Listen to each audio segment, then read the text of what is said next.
What is up, guys? Welcome back to the Lumsden Motorsports Garage. I'm Wade Lumsden. In this video, we're going to go over a couple things. First off, I had some brake adjuster issues, so we're going to go ahead and dig into that, figure out why I was having such a problem with my brake adjuster at the end of last season. And also, I printed out this cool Bristol safety checklist.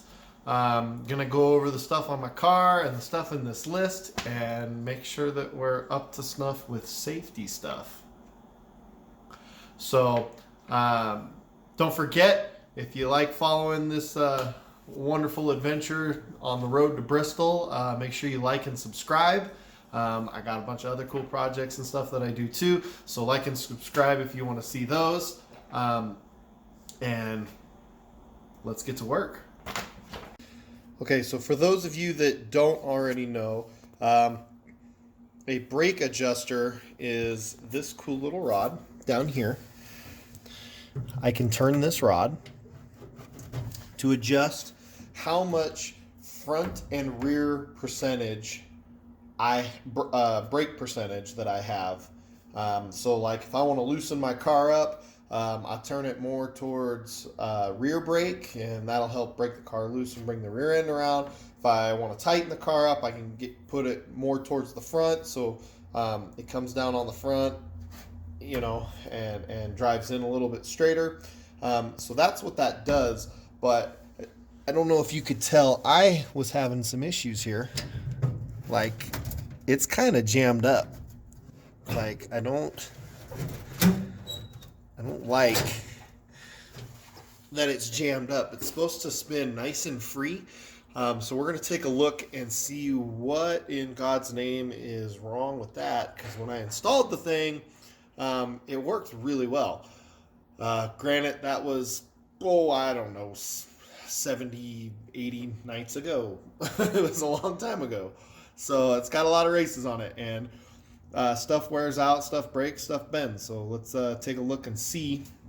I went ahead and already moved my cover, and we're going to look in here. And these are my master cylinders, okay? Right here. And then this is the portion that connects to the brake lever. This actuates the brakes right here. The actual brake adjuster is this rod right here that runs through these. But we're going to go ahead and follow this piece right here and kind of see if we can find what was wrong. And as you can see right in here, this spring looking thing right here, that's actually the part of the rod. So it's a solid rod that runs against my firewall here. Actually disappears down under there, and then it turns into this flexible springy rod, and it looks like it's kind of got a kink in it right there, and it really shouldn't have that. But then again, I'm looking down here, and it looks like my adjustment rod is bent. I don't believe it's supposed to have a bend in it. I believe it's supposed to be straight. So that would explain a lot of things. So I'm going to go ahead and get that torn apart and pulled out of the car, so that we can get a better look at it and see if something needs to be replaced here. Okay, so I went ahead and pulled my master cylinder and pedal assembly out of the car. I got it sitting here. I've already got it torn apart. Just like on this side, there's a pin here. I popped off the clip, pushed the pin out, and this came off. And we'll come over here. One of these, which is actually what screws onto right here. This is what actually screws onto the push rod for the master cylinder. And there's one on each side. And that's what that is. Between that and here There is a washer that rides here, and as you can see, my washer is nice and chewed up. Both of them were.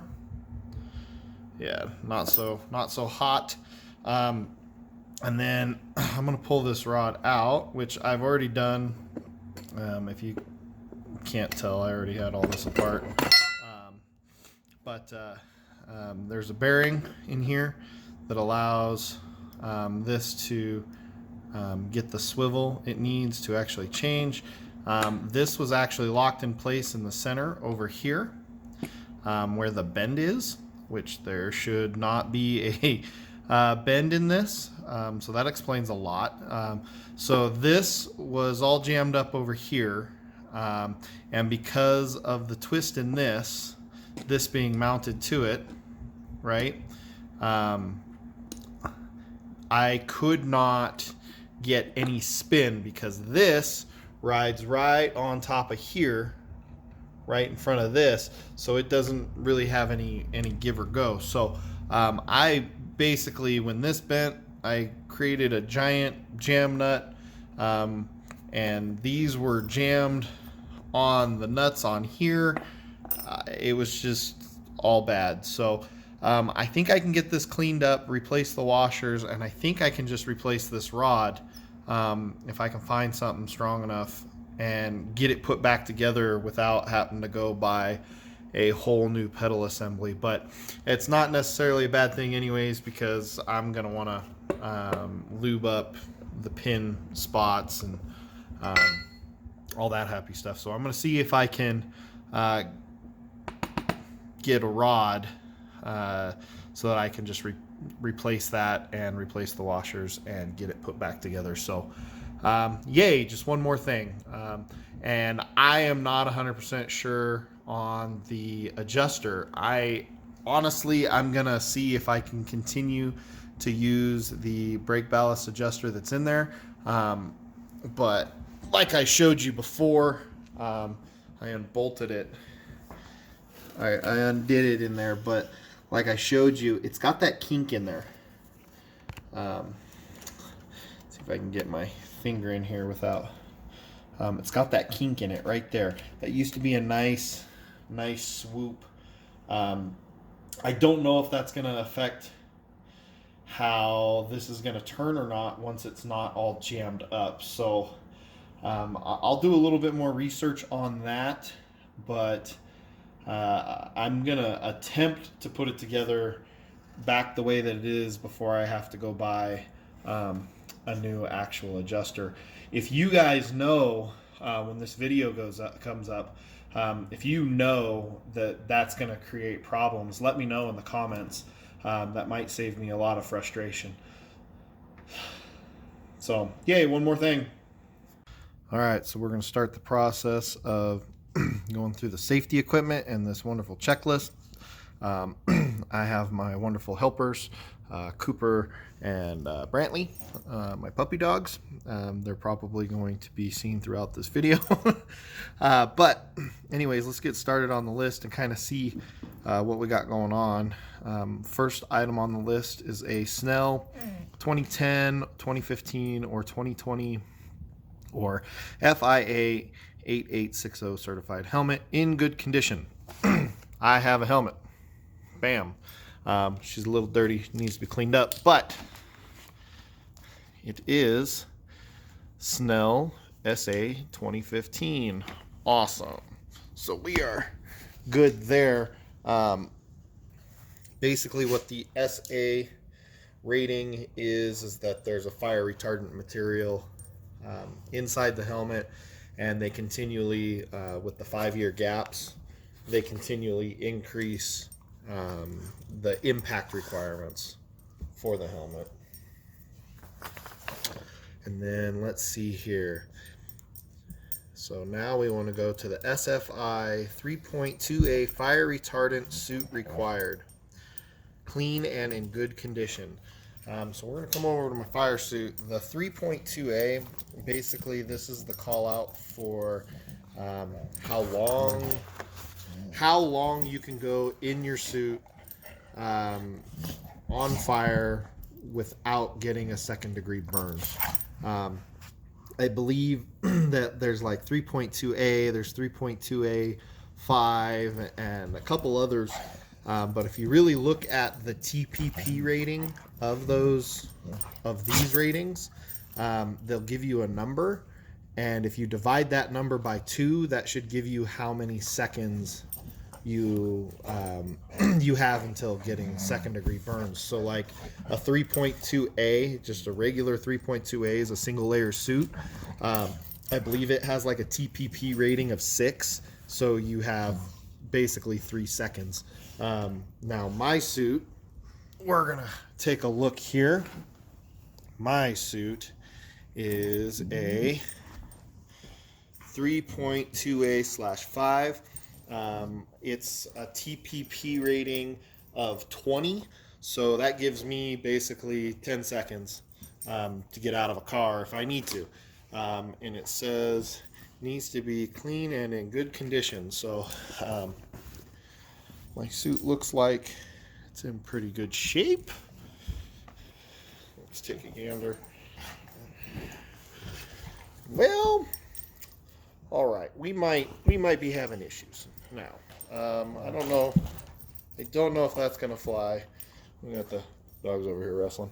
Don't know if that's gonna fly. I got a couple holes here. Yeah, probably gonna have to address that. Next on the list was the 3.3 fire retardant gloves required. Clean and in good condition. Well, they're not clean, and they're a little worn out.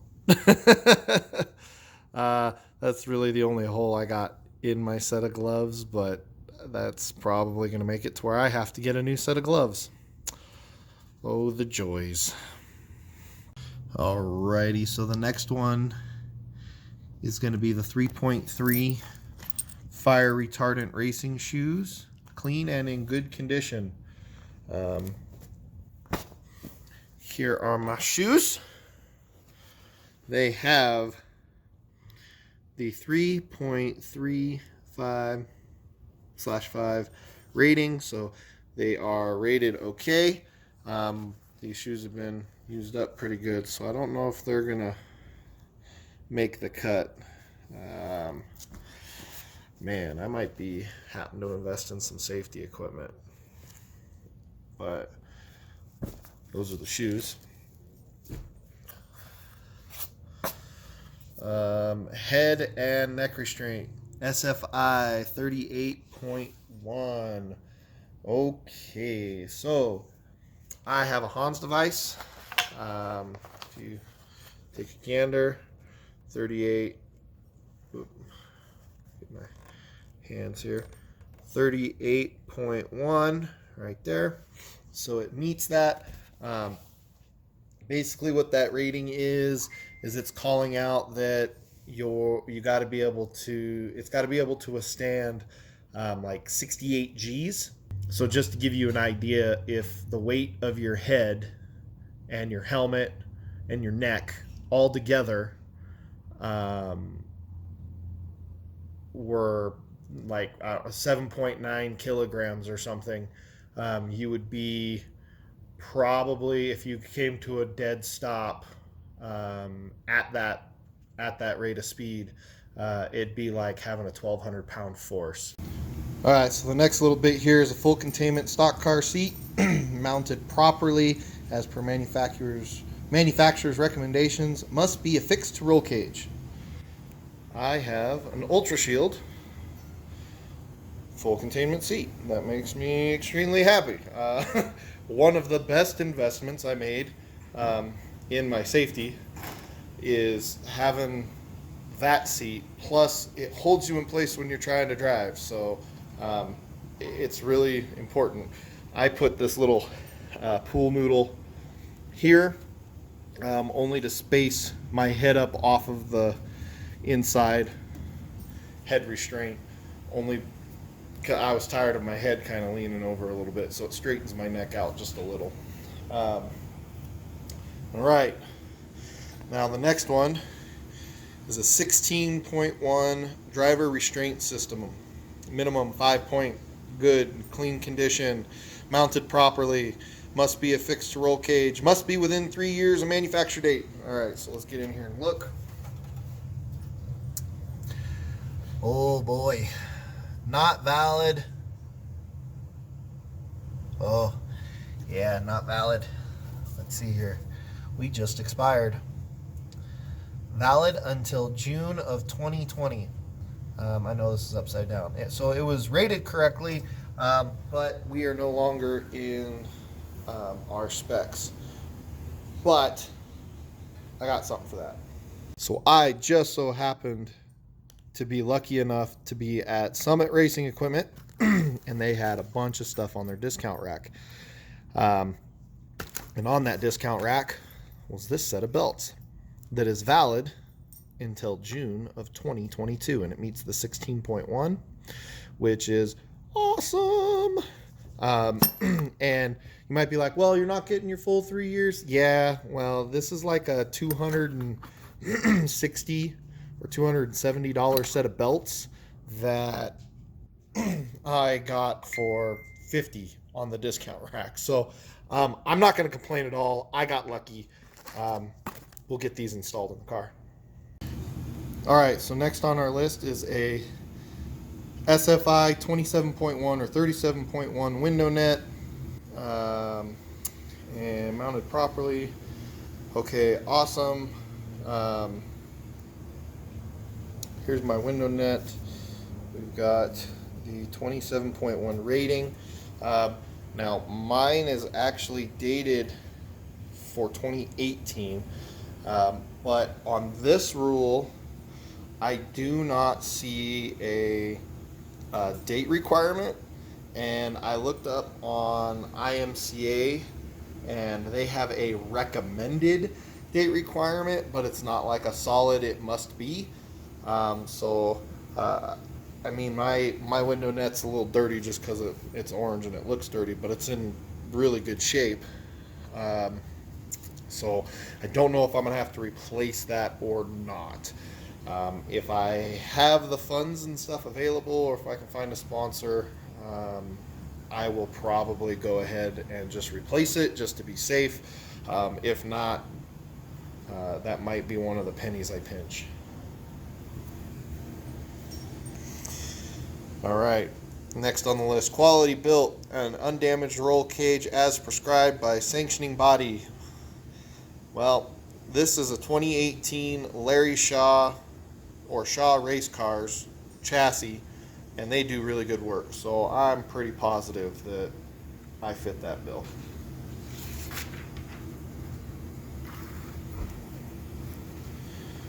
Alrighty. So this is for compacts. That's not us. Fuel cell must be securely mounted with 2 metal straps. That is true, and that is done in my car because it's a manufactured car by Shaw.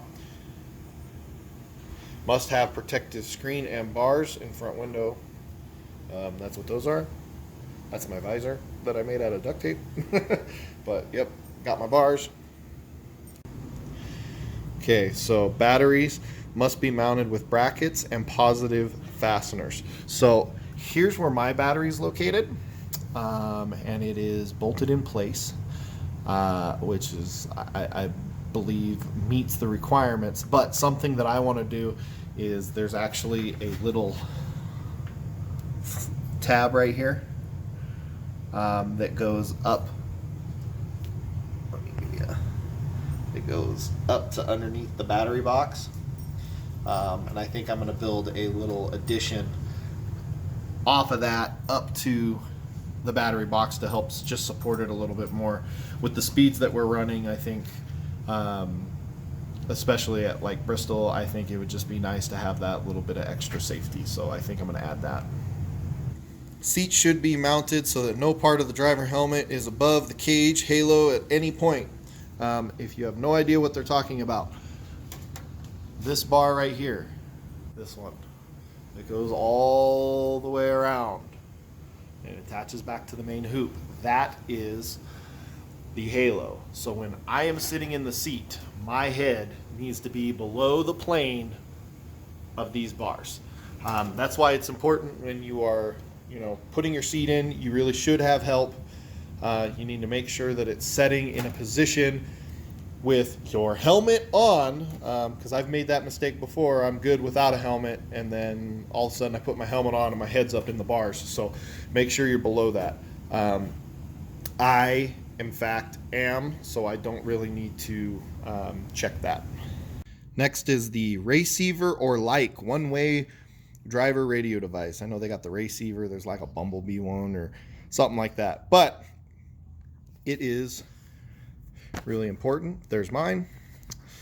You go through a lot of batteries because you're better off just putting a brand new battery in it at the beginning of your weekend and then throwing it out afterwards, because once the battery starts going dead, you get nothing but static in your ears and you can't hear people. And then people start getting really mad at you, and you end up getting thrown to the back of the pack because you couldn't hear what the tower was trying to tell you to do in lineup. Yeah, it's bad. So make sure you have a lot of AAA batteries to change the batteries out in those. But these are super important and really good when properly used by the track officials and stuff. So make sure you got one. All right, so now this section is recommended safety equipment. So I'm guessing that it's just recommended. It is not mandatory. But fire retardant underwear, top, bottom, and fire retardant socks. I have a face sock, but I don't have the underwear or like the actual driving socks. An onboard fire suppression system. It's kind of cool. Basically, you're mounting a fire extinguisher in your car, and when you pull the pin, it blows the fire retardant material or the fire suppression material all throughout the car. It's usually aimed at the driver's feet within the driver's compartment. It's also going to spray in the engine bay area, so underneath the hood, and then there's usually one aimed at the fuel cell. All right, and the last one on here, still under the recommended, is the battery disconnect switch wired directly in line of negative of battery cable. I'm not really sure why that is suggested. Maybe because of the requirement that it's in line with the negative battery cable. Some people put their turn off switch in line with on the positive side. So maybe it's only recommended because negative side versus positive side. I know that you have to have a cutoff switch, which I do. I have a cutoff switch right there. It's my main power switch. So as well as I can kill power in the cockpit. All right, so for this video, I'm gonna go ahead and put my brakes back together. I won't go through the bleeding process and that stuff, but I'm gonna go ahead and get the pedal and master cylinders and the adjuster all put back together. This was our wonderful piece here. This is the bearing. It actually gets locked tight in the center. That allows it to slide back and forth inside the big tube of the pedal to actually get that adjusting. So to replace that, I again was not 100% sure if there was like a specific strength that I needed for this. I don't know if there was a specific tensile strength or anything like that, or how most people would think about it, if it was like grade 5 or grade 8 or something like that. I didn't know. So what I did, I just went and got a piece of all thread.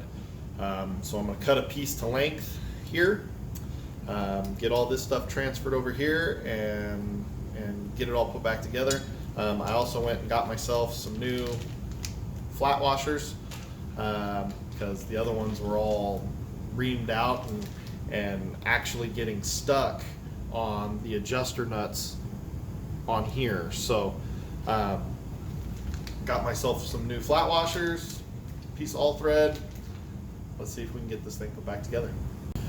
Okay, so I got my new piece installed in my pedal. As you can see, it's nice and flexible in there, riding on that bearing. Now when I actually put the ends on here that actually connect to the master cylinder, there's going to be a gap specification between here and those. Granted, there's going to be a washer here and a washer here, and then those are going to go on, and then there's a gap requirement. I think it's like 20 thousandths or 25 thousandths of an inch. That's 0.02 or 0.025, somewhere in that range, for a gap there. That way this can still, you know, move back and forth nice and free. And I know when I do this adjustment, I kind of shove this way, right? And you can see that it does not contact the outer portion of the pedal, but like on this side, it does. I know that's something that we want to avoid through its motion. So once I get those pieces put on here and get that gap measured out, I'm gonna work it through its movement to make sure that that's going to be okay, and then we'll go ahead and mount it up on the assembly. So let me get that other stuff on here. Okay, so I got the pieces on. So basically, from what you saw, there was that bearing that was attached to this rod, this piece of all thread, and now I have these two end pieces that actually connect to the master cylinder.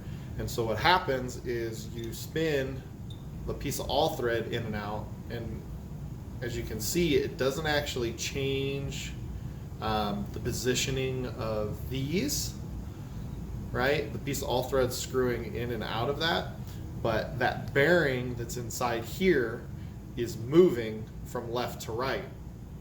And the closer it moves to one side, the stiffer that side gets, so that side acts faster and harder in a sense, giving more brake pressure to that specific master cylinder. So that's how these adjusters work. So you're going to want to make sure, like I said, there's a spacing that goes in between this little gap here, right, in between the washers. You don't want that to be too much so that you got this crazy angles or anything going on, but you also want it to be able to freely move. I'm just going to go up and down here, but freely move up and down is actually forward and backwards, but that's what you want with that. So I'm going to go ahead and get this installed on the assembly. All right, I got my pedal assembly installed and hooked back up again.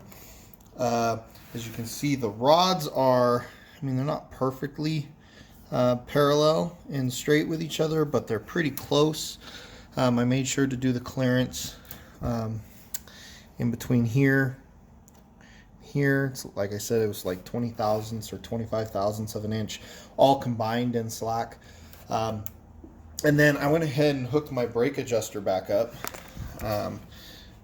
and I added this little strap down here to kind of help hold and contain the spring portion of my adjuster from flapping around a whole bunch, and it seems to go in and out rather nicely.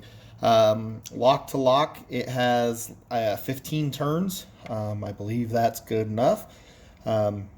So currently I have it set right in the center, and I don't want to actuate the brake pedal right now because I have you know, all of my suspension components and stuff off, and I don't want to, you know, blow the piston out of the calipers. So once I get the brakes and stuff all put back together, I'll end up coming back to this. I'll end up having to bleed the system, and then 100% make sure that the adjustment, as far as where the brake sits in the travel, so adjusting these rods in and out to make sure that it's got enough travel to completely release the brake and, of course, completely depress the brake, both. So I think that's it for the brakes for now. All right, so that's going to be it for this video. We went over basically the safety equipment that I got, a little bit of the replacement stuff that I have as well. It looks like I'm going to need to figure out updating my safety stuff, which honestly, it's really no joke. You really should keep your safety equipment up to snuff as best as you possibly can. Just make sure you're inspecting that every once in a while. You get a hole in a glove. If you got a mom or sister or even you or somebody, you know, that can sew, they do make the fire retardant thread, and you can patch stuff up as much as you can. But if you're kind of in my situation where you got holes with missing material, you're either going to have to add material and patch it properly that way, or really you should invest in a new fire suit. It's probably the safest thing to do. Something I didn't mention, when you're washing your fire suit and things like that, really you should be washing it on cold water, and you should not be putting it in the dryer. That takes some of the fire retardant out of it. And if you are lucky enough to have a suit survive the race season without getting snagged on stuff and all torn up, you can take it to, usually you can take it to a dry cleaner, and they can run it through a cycle with more fire retardant and bring that back up to snuff, you know, and basically keep the fire retardant up to date on your suit. I do believe you can find the chemical and stuff to do it yourself, but I've never done it, so I'm not going to tell somebody else to go do it that way or not to go do it that way. So make sure you're keeping your safety equipment good. We went through my brake adjuster. Like I said, I was having issues at the end of last year, and it's because I bent the rod, you know. So I'm not 100% sure if what I did is perfect for it. I'm pretty sure that piece all thread is going to work, but if you know any different, or rather comment below and let me know. You know, if you comment soon enough, I might have time to change it before I go out and race it that way and find out that no, that's not good enough. But we'll get to actually bleeding the brakes and all that other happy stuff later. But thanks for watching, guys. I really appreciate it. Make sure you like and subscribe. Stay on this adventure as we get the car ready to go to Bristol. And hopefully there was some tech tips or some information in here that was useful to you. And we'll see you next time.